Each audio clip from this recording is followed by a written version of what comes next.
What's up everyone? Today I'm going to do a practical walkthrough of exactly how we're using Korean natural farming to fuel our garden. I'm going to do my best walking you through the specifics of how I'm using various inputs, how it's working, where I'm hitting roadblocks, and I'll give you my best understanding of how it is all actually working to grow our veggies and our flowers, which we're officially selling to florists. It is really cool to be able to actually do that. This is our first season ever as farmers, and so we had low expectations for ourselves, but we've been selling to florists now for about a month as of filming this video.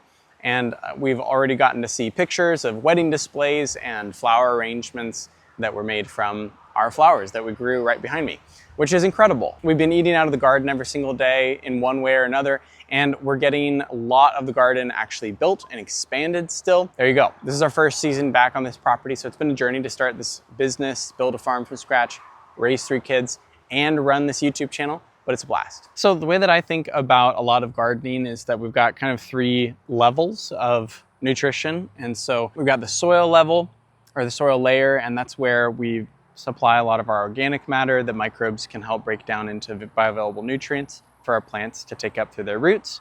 And there's microbial interaction that's happening there and all sorts of really important stuff. The soil is kind of its own thing. Then there's the plant layer, and we can feed plants in unique ways using specific inputs at various times and within their growth stage. And that's kind of what I'm going to be focusing on in a lot of this video. The soil treatment that we've done as far as KNF goes is already done. We applied our IMO 4 and IMO 5 in some cases to the soil before we planted, and that's our soil inoculant. Super powerful stuff. We also added homemade compost and we mulched with various things. Then we've got landscape fabric over the top for a lot of this just to suppress the weeds. So that's the dynamic with Korean natural farming from the soil perspective. It's all about the indigenous microorganisms. When you get to the, I should say too, that the third layer that I really consider is kind of the environmental factors, and we've got pollinators and pests and predators and whatnot, which is really incredible to see when you're gardening in this sort of way. There's really no harm being done to them. We have seen so much insect activity, and like more insects and bugs than we've ever seen. I feel like I've ever seen in my entire life. And birds, and it's incredible, all of the pollinators that we're seeing on like every single flower practically at some parts of the day. We're gonna focus on the plant feeding schedule. And this might sound a little bit overwhelming if you're brand new to all of this. So just kind of, if this is completely new, just listen to what I'm saying and how I'm talking about it. And if you feel like this is not your cup of tea, no problem. I'm an experimenter and kind of a tinkerer, and I like this sort of stuff. So that's why I'm doing it. We're going to talk about the kind of the growth stages and the way that we would apply, or that we are applying different inputs at different times. And so basically, more or less, like what I've decided at this point is to split it up into 2 different stages. So we've got our vegetative growth boosters, and we've got specific inputs that we use to help feed plants and signal them biologically, enzymatically, to put on plant foliage and really grow their bodies. And then we've got the fruiting and flowering, or the flower bud development stage. And plants are expending certain resources to be able to develop their buds and their flowers and their fruits. And then when they lose their fruits, they lose a lot of those nutrients as well. So there's kind of a shift that happens. When plants are in their infancy, then we really want them to be able to produce leaves so that they can photosynthesize a ton and grow nice, tall and strong. And then at a certain point, we actually want to be supplying them with more of the minerals. So that's kind of the 2 basic ways that I'm splitting these up. So we're going to start with the vegetative growth stage inputs. And to do this, we're going to go check out our baby carrots that we just sowed. So here's our carrots. And I was using burlap to keep them damp. It's pretty windy today, so it looks like the wind blew off some of the burlap, but that was the first time that's happened, which is nice. This burlap worked great for keeping the soil moist because I was able to water right over the top, and it goes through, and then it's nice mulch. And then we've got radishes, just a line of radishes. Pulling off these pieces of burlap, there are some weeds obviously gonna sprout up because we've got homemade compost on here. Always gonna have a few weeds with homemade compost. So here's some carrots. Decent. I think that We're on day, maybe like 2 weeks actually. Coming up on 2 weeks. We're gonna take these off. There's Phoebe. Phoebe, get off the bed. Cats are actually our primary pest here. As far as our crops go, they step on them and dig them up after they pee on them. Probably do a little bit of weeding here, but overall, these plants, these baby carrots are, I mean, if you guys have grown carrots before, you know, the main thing is that you just want to get them germinated and sprouted up so that they can get their root system established. And then at a certain point, they kind of settle in. But this is where our Korean natural farming inputs come in, where we can kind of just give them this aid as they are getting established. And the main way that we want to do that is by supplying them with growth hormones, natural plant growth hormones that we've extracted from comfrey, actually dandelion in this case. So dandelion FPJ, fermented plant juice, and then fermented fish amino acids. These are two very similar processes. I won't go into how to make them, but we're using our FPJ and our FAA in our maintenance solution spray, which is in this jar. Also in this jar is some lactic acid bacteria, LAB, and some homemade crabapple vinegar, as well as some OHN, Oriental Herbal Nutrient, and that is our vegetative growth stage maintenance spray. I've got my backpack sprayer, and if this was like the size of our garden, would not need a backpack sprayer. You can do this by hand, but we're gonna be spraying a lot of different plants. At this point, what I'm doing here, I've pre-mixed the vegetative growth stage inputs, and I'm just gonna add them to the sprayer. I keep this in the fridge, and I go in with 4 tablespoons.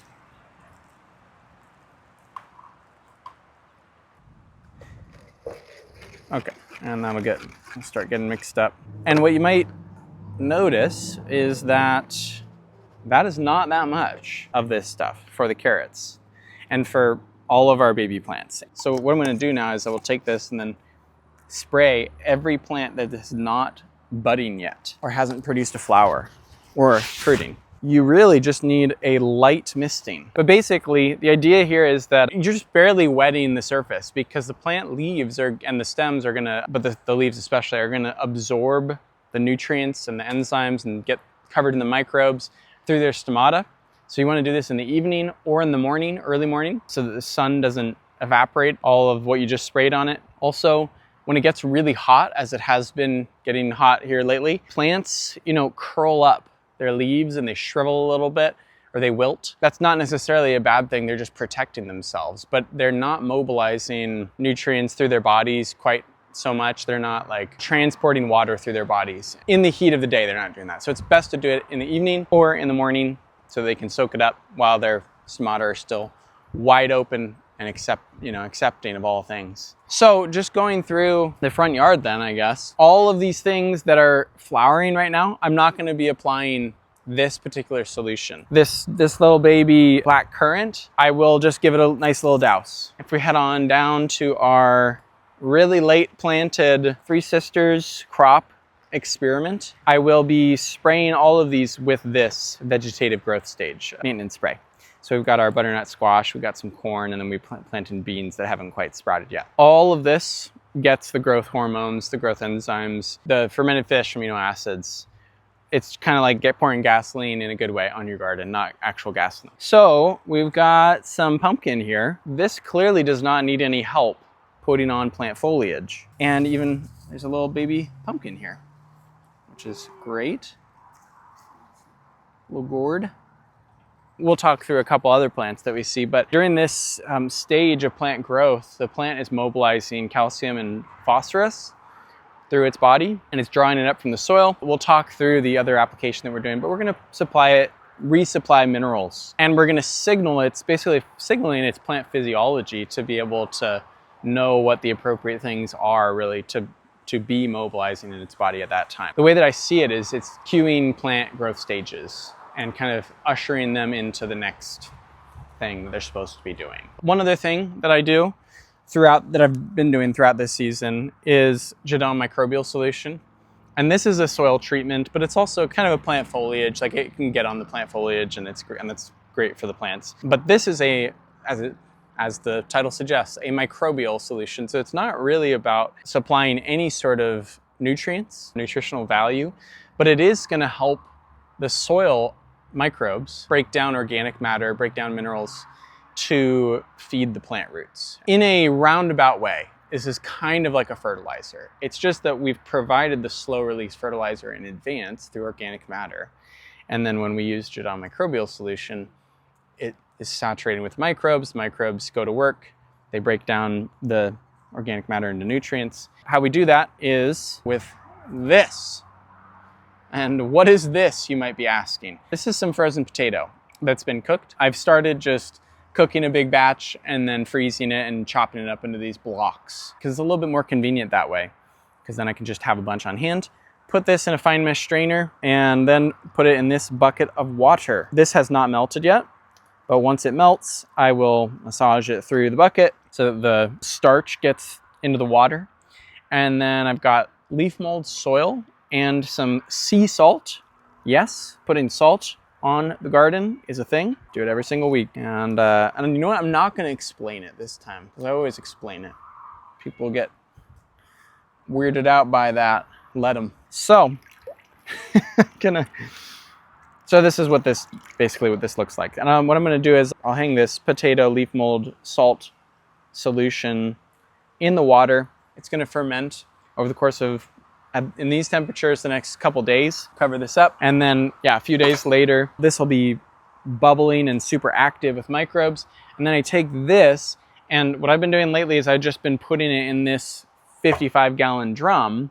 And just imagine this filled up with water because I just pre-dilute it all. So you dilute this 1 to 10, and then I come through with my two two-gallon watering cans, dunk them in there, again, pre-diluted, and then I just kind of water the soil on our garden beds. I tote them around and just give the soil a good little sprinkle. And then I water it in after the fact too. We have our drip irrigation, but then in some cases where I want the microbes to really, like if the soil is particularly poor, then I'll water in the Jadam microbial solution so it goes a little bit deeper in the soil. Jadam microbial solution, that's part of our soil regimen. Just wanted to point that out. That is technically something that you can spray on plants, and I do from time to time as well with the backpack sprayer.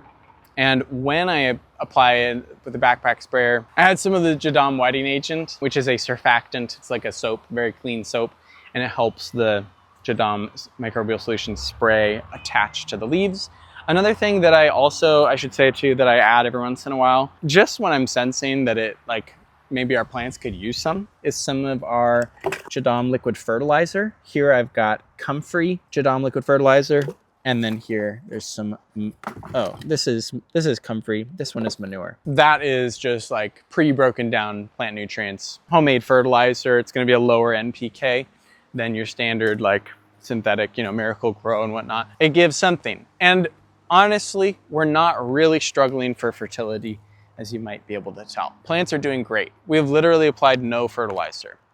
No fertilizer, no depending on how you define it, no synthetic fertilizers, not even any organic fertilizers to the garden. I mean, it's like not the, most explosive, like fast-paced growing season ever, but this is our first season back here. Super happy with how it's turned out. Just looking at the flower field, what you'll notice is there's a good amount of flowers out. When you're harvesting flowers to sell to florists, you don't always pick them when they are fully opened up. Sometimes some flowers you do, some you don't. A lot of these plants have started to open up or they're forming their buds. I feel like these cosmos are just starting to form their buds. Some of them are opening up, but like here. So I'm kind of reading the plants around them. I would apply the minerals, and the minerals are water-soluble calcium acetate and calcium phosphate.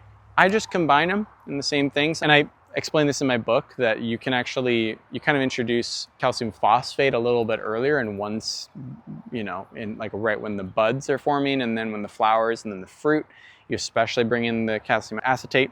I've just done combined. There's I think enough of a similarity between them. And if you would like to support our work and you want a more kind of in-depth look at some of this stuff, you can check out my book, A Home Gardener's Guide to Korean Natural Farming, and see how it could apply to your growing space. Really tried to make it tangible in there and just have it kind of be a reference manual It's been selling great. I super appreciate the support from everyone who has bought it. Thank you so much. We sell at least a copy a day at this point. I'm really happy about, considering this is our marketing for it. It's self-published, and so you can get it in paperback or on in ebook.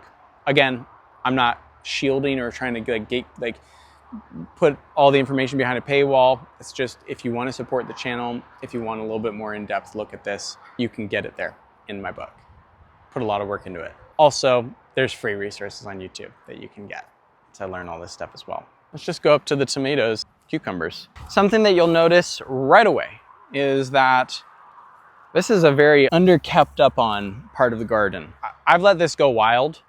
I've been pruning very minimally this season, if at all. Really not at all. I pruned early on in these plants' life, and then I've just let them go. And this is not the ideal trellis for doing that. I really need something probably more like a Florida weave, or I need a cattle panel, you know, big hoop. But I've got these strings that are more suited to a single like leader. Come over here and you can kind of see. So these plants are not huge. They're not like these humongous giant tomato plants. They're putting on tons of fruit. You can see right here, you know, nope. Now you can see massive amounts of fruit, which is great. You don't really want tons of leaves on your tomato plants at a certain point. You want them to be able to pop out, as I say, their solar panels in a good amount.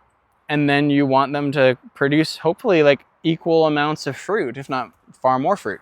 And that's what we found with our cucumbers this year, is that these guys are just like kind of puny. They're kind of small, honestly, but they have produced so many cucumbers. I mean, every single day we're pulling off chonkers. It's great. Maybe these could use a little bit of a growth boost. There's potential. With an indeterminate vining plant, which just means that it grows a little bit and produces some fruit and grows more and produces fruit, we're gonna go back and forth. Our vegetative growth stage inputs and our minerals, our fruiting, flowering, budding inputs. So we're gonna go back and forth and kind of like apply every other time basically to these guys. But what we've found, and whether this is exactly the nutrients or what, is that it does really well. This trellis is not doing well. It's the wrong trellis. Yeah, I mean, these also are like not, these, I had these before on like a string, on a cable rather. So these don't really belong on conduit pipe. These are actually doing decent. I just have been lazy, and I have only been picking fruits, and I haven't been splitting them up, but they're producing so well. So happy about that production, despite being teensy. We could honestly, like, with how many cucumbers we eat, we could do with like this patch, but we're gonna have a ton of pickles. So I mean, the soil in some of these beds, like, should we have planted in it? Maybe not. I probably just applied a bit more, maybe a little bit more compost. I'm honestly not sure why this is so explosive. But the thing is, actually, and here's what I'll say, is that there are cucumbers on here, but there's not actually that many more than on those ones. So there are cucumbers on these, and I guess you can see, maybe it's a variety thing too. There's all these little nubs. So maybe, I don't know, maybe in a little bit, maybe it's just kind of like stockpiling some energy. I mean, they hide, as you guys know.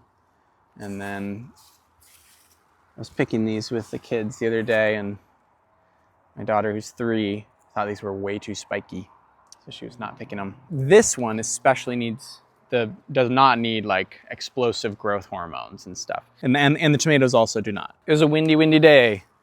Temperatures are cooling off, which is nice. I also haven't weeded back here hardly at all.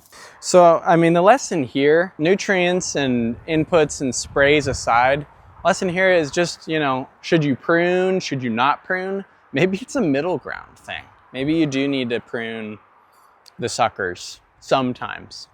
Maybe stick to like 3 liters, or 1 liter and then 2 suckers, and then you just get rid of the rest. After the first couple weeks, I didn't prune anything off, and that's what we got. The other, actually, I'll admit too, the other problem here, like I was just planting in haste and I forgot which varieties were determinants and which were indeterminants, which I never finished that thought from before, but determinant varieties are like tomatoes that produce all at once and you harvest them all at once. So we have some determinate varieties and then we have a couple indeterminate varieties, and I forgot which I planted. And so I was afraid to prune because I didn't really want to prune the bushing out determinants that much. So this soil right here, this is like, we just need somewhere to pop a couple pepper plants. This is directly under the canopy of our ponderosa pine, and they're doing great. Like they're popping out a ton of buds and fruits. We don't have that many. A couple of them died over there. It's not their fault. And I'm super happy about these peppers. I also planted in some little bush beans at this stage just to get something out of this space. I might terminate them before they start producing beans to lock in the nitrogen a bit more. So if any of this is really interesting to you, you can check out, we've got tons of free resources in our free community on School, and you can download printable recipes for all this. We got videos about all of this stuff, about how to make each and every input. All right, everyone, hope that was an interesting tour and kind of explanation of how we're using Korean natural farming. And if you found that interesting, you definitely would want to check out my free natural gardening group on School. You can learn how to do all of this stuff in the context of a community and other people who have also done it. And of course, I'm there as well, chiming in. And so if you want questions answered, you can post them and we'll help you out. If you want to get a more in-depth picture of kind of the overview of the inputs and how they're actually made, you can check out this video next. Thank you as always for watching. I'll see you in the next one.